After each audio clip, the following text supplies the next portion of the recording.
You know, Pete reminding everybody of the FNCS wins as he comes out as well.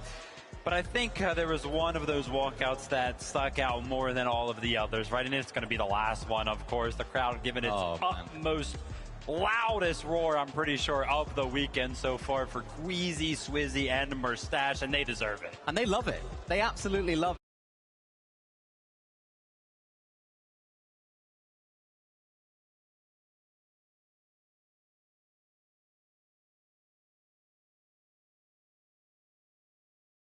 To watch, so not only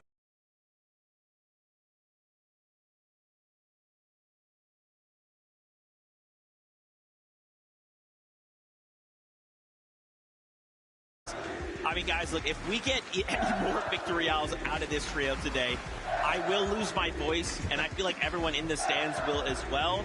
Again, we could be looking at our new global champions. They have such a lead coming into today, and now we have to just hope whatever else is going on, that they're prepared. Maybe an ace drops on them. I don't think so, but, you know, we just got to hope that they hold on strong. I mean, yeah, they definitely have to, right? Globals, it's been a very rare occurrence for any of our winners who have 12 good games. So far, they've had 6. If they can continue to do well, pick up those top 5s like they have done consistently so, yeah, nobody's going to be able to catch them. But like I already said, very unlikely that they won't have, you know, a bad game in the mix. And once they do, that's going to kind of open the gates for all of the other trios got to catch up. I'm calling it right here. It's not a crazy prediction, I'll be honest. Queasy game 1 win. They're doing it. It's such a Queasy thing to do. Looking at the vaults, making sure they're adapting to the lobby, coming out of the gate strong. It's such a Queasy, Swizzy, and Mustache thing to do. They're playing it so well. They might have trouble later on down the line. I think a lot more teams, as we see quite often in Fortnite tournaments, is they need to try and boost their way up in the standings for their own good. So they might try and take height. But that first game, keep an eye on them. Okay, all right. Listen, I'm going to make a bold prediction here. I'm going to say Kanata is going to come back, win 3 more games today, because that's what he personally told me. I'm going to win 4 at LAN. So I got to believe in NA. We're making a resurgence, okay? Don't call it a comeback. We've been here for years, okay? Everything's all good to go. But you heard that sound. The battle bus is ready. 6 games here. Championship Sunday. After this, we will know who the new global champions are. It's game time!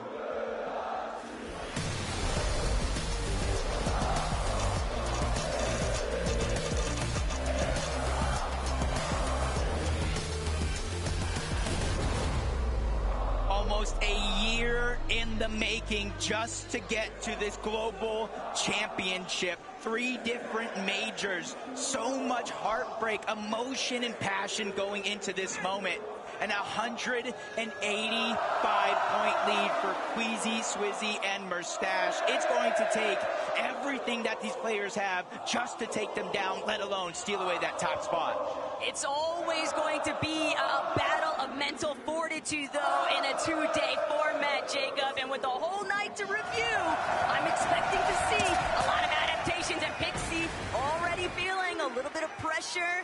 Tags applied from a distance, but this is what it's really all about. Rangers ruin for Noxy. Pablo's already down for Noxy with the sweeper. He's trying to see if he can wrap around, provide a little bit of supportive measures. Hey, Triss is gonna fall. This could be everything right now, but Gino, he's trying to wrap around. Gino knows we might as well just finish this elimination off. We don't want to allow any kind of revive opportunity. 2 eliminations locked in, though, with Tayson having fallen to Chicho. Chicho barely standing, but it's all for Noxy, Pablo, and Gino to win it out.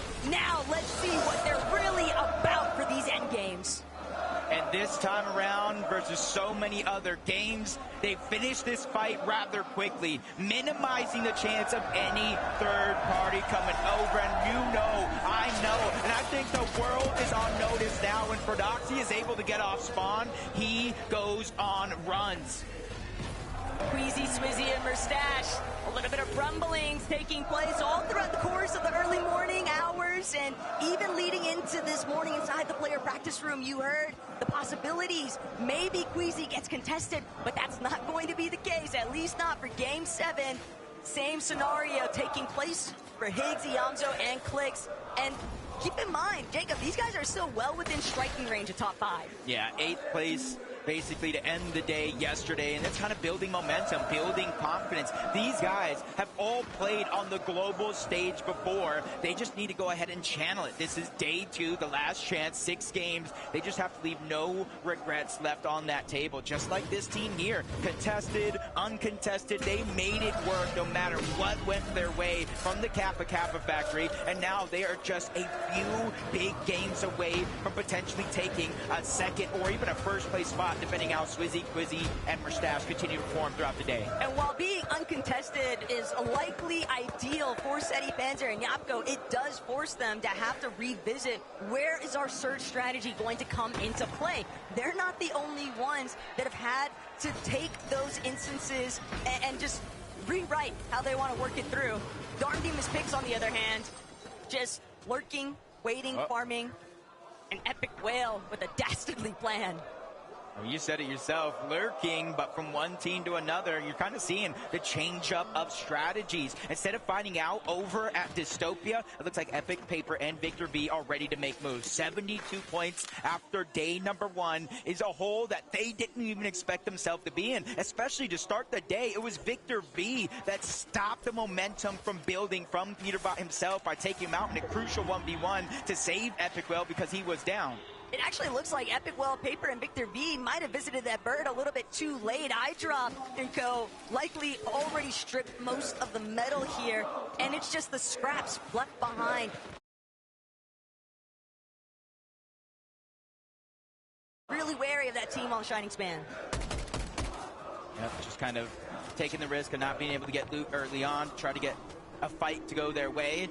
We'll see if it does continue to work out, but Peterbot, Cold, and Ritual still spinning that wheel, landing at the outskirts, not contesting Dystopia, and quickly moving on over towards Foxy Floodgates. You know that Visuals, Raids, and Minish typically do land over here. They're already gone position, and that team in front that they're hunting down. But from one side of the map to the next, the contested fights still continue. Adapter landing good shots on the pump, forcing him back, and he's kind of separated from the rest of the team. That's going to give Adapter just a little bit of confidence to move on over. But since he doesn't know exactly where all 3 members of this tree are at, it's just a little bit too risky for him to keep that aggression up as Baka, Pars, and Pump all drop down low to that low ground just to refarm what little materials that they do have.